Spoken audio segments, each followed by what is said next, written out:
What's up, guys? Let's talk about the Grimsmo Rask. I have wanted to check one of these out for a long time.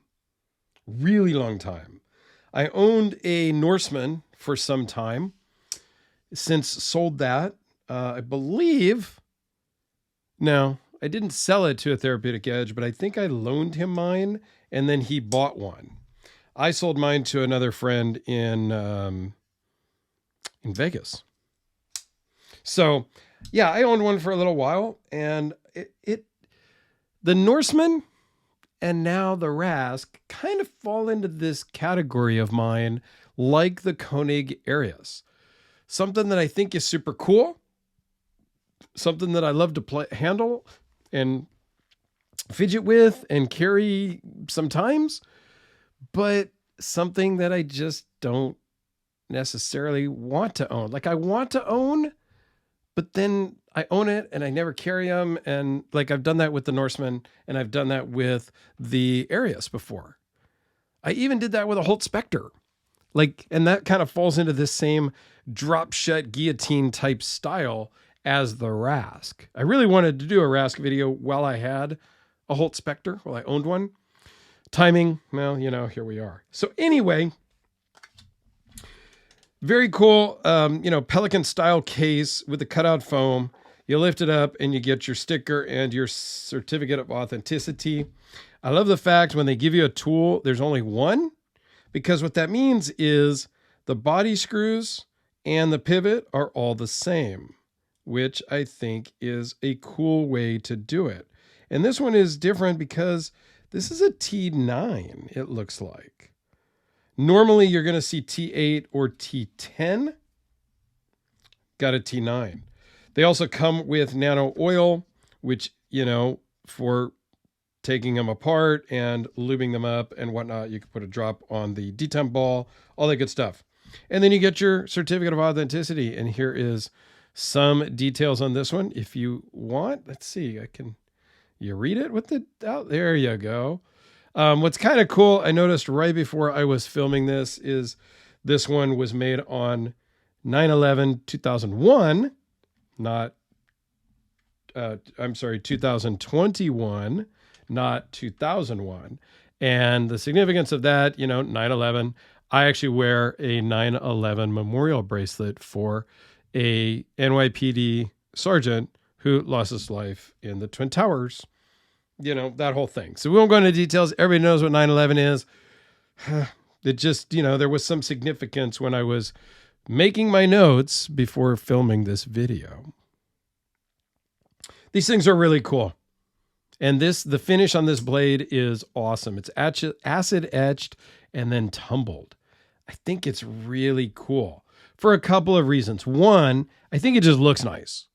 It gives it that worn, hey, it's been around for, 50 years type of look.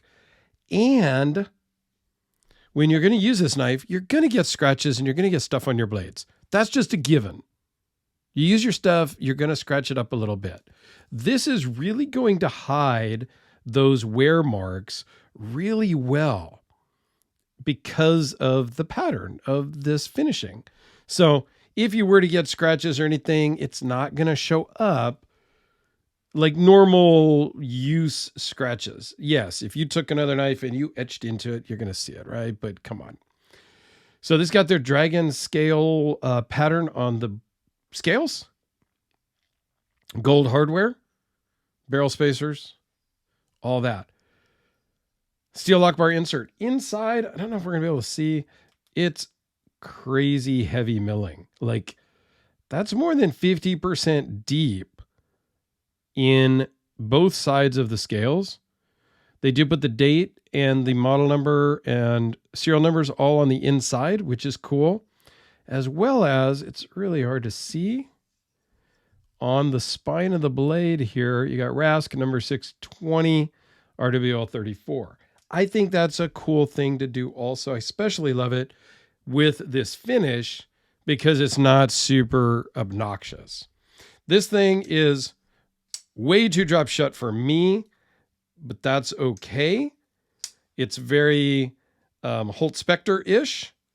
It's actually a little bit better. Like this is actually more controlled than my North Arm Skaha, which this actually guillotines.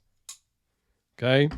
This is pretty close, but a little bit better. This is more controlled, in my opinion, and really nice action there.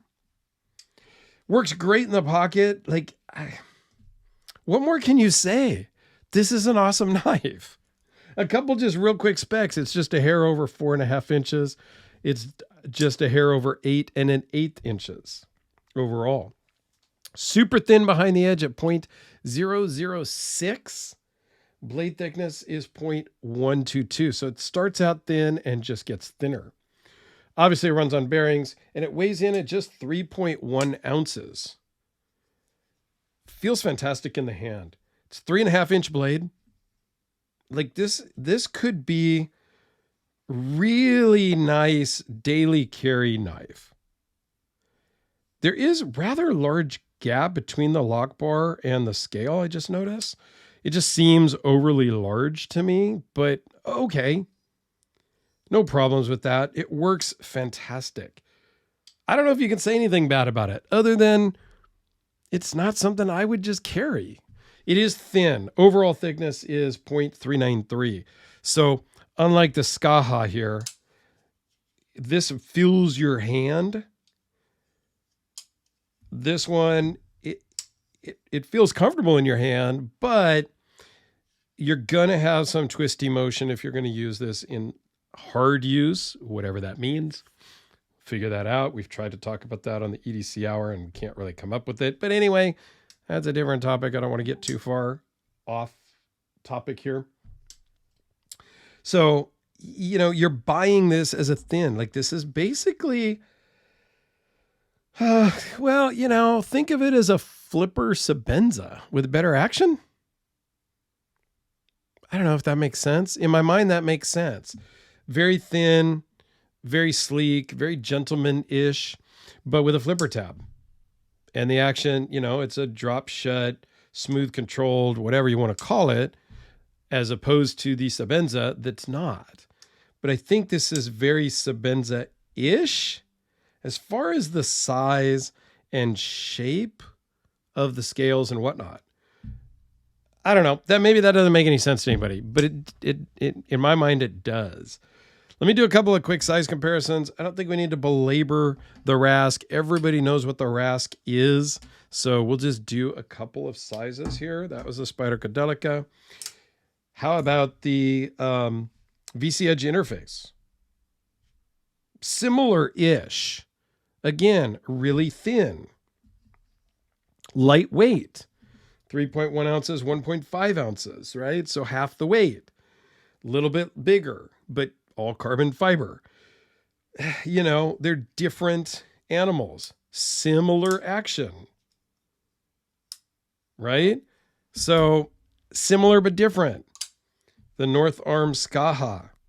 Thicker, shorter, more drop shut. I don't know. I think the Rask is super cool. And I think this particular model that Thomas sent in, configuration, is pretty sweet as well. So let me know your thoughts down below. Anybody own one? Anybody have any negatives that I'm not aware of? Let me know down below. Thanks a lot, guys.